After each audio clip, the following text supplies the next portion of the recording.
But were you not surprised? Because, I mean, a lot of people thought that Segun Oshoba was someone who was a founding member of the AD initially, which became the ACN and now the APC. He supposedly, at least, was a close ally with Bola Tinubu, who is a serious factor in the APC. So did it not surprise you to see that he left a party that he helped formed over the years?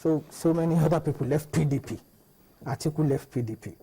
So many of them, Boni Haruna, all of them left PDP, nothing. So it's just, politicians will always find a way to make noise about nothing. Seriously, it's just, to me, if they are not going into PDP, they will come back to APC and, you know, with better offers being negotiated, and we'll see how it goes. Let's move on now to the very interesting one that's been happening in Abuja for about 2 weeks now. The Tambuwa issue, who is the Speaker of the House of Representatives, and he's moving from the PDP to the APC, and the subsequent adjournment of the House, which has left everybody confused as to what will happen. Why do we have minorities, someone in the minority party supposedly heading the House, withdrawal of his security and all of that. And this last week he drove himself to work, which created a lot of buzz. What does that say to you? I would say again, our politics is just a peculiar one. Morally, it is believed that the majority will nominate the leadership of the House and some other key officials in the House. But as it is now, the minority the Speaker belongs to the minority. Morally, one would have expected him to have even resigned before now. But hey, Nigeria politics... So it's more a moral question than a question of law, you're saying? Yeah, it's more of a moral question. Thank goodness they are in the court of law now. We'll see what the court will say about it.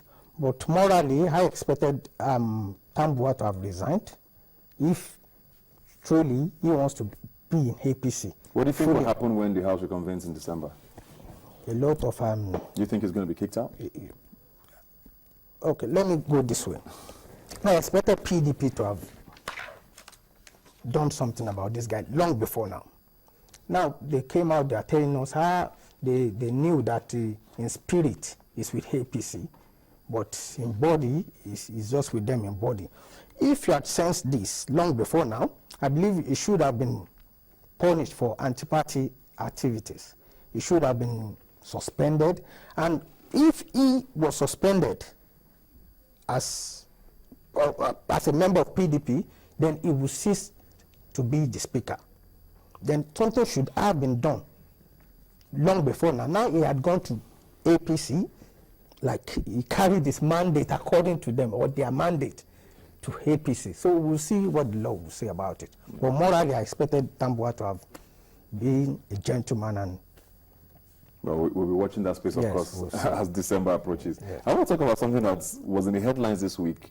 A lot of people did actually understand whether it was true or whether it was just a rumor, and it was about PDP giving 40 automatic tickets to senators, apparently in exchange for votes for Mr. President and all of that.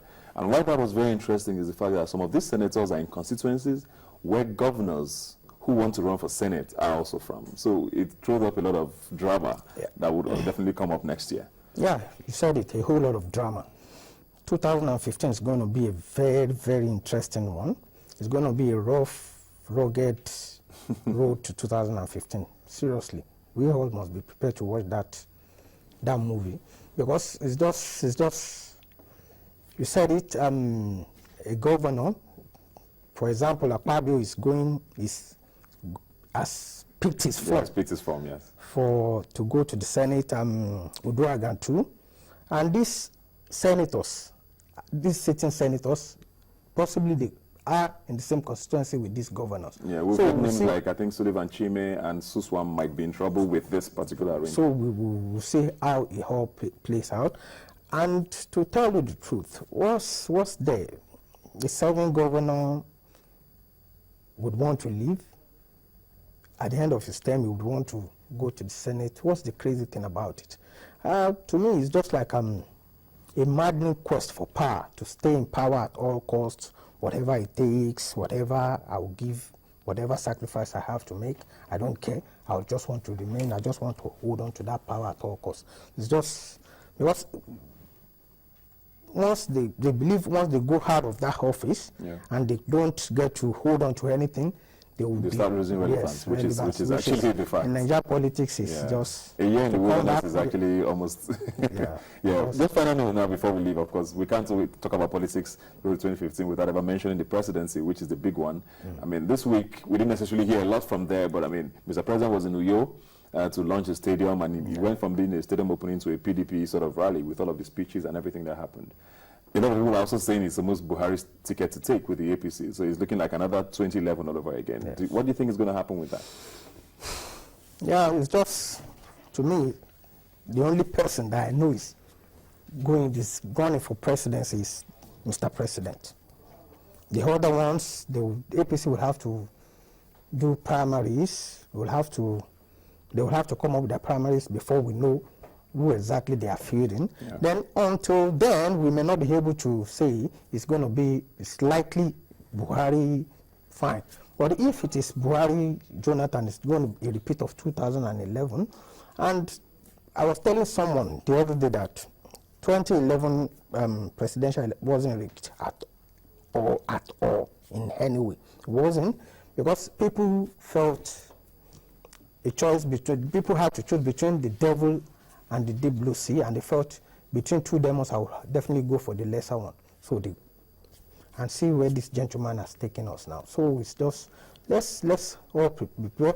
One thing that I would want to tell the voting public is that your vote is your right, your thumb is your God at this time.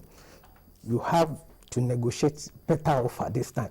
You don't just put in sentiments because you just felt, good luck has been there, story. Hey, we all have seen where we are now. We saw where we were prior 2011 and where we are and where we are heading to. So for us to change where we are heading to, use your thumb right. Thank you very much, Adebayo Kuka, for joining us today. We'll be looking forward to, I mean, the weeks ahead are definitely going to be very, very interesting, and I can't wait for 2015 to actually get into full gear. Thanks for coming here today. Thank you, Kuka. When we come back, we'll be celebrating young people across Nigeria. Please stay with us.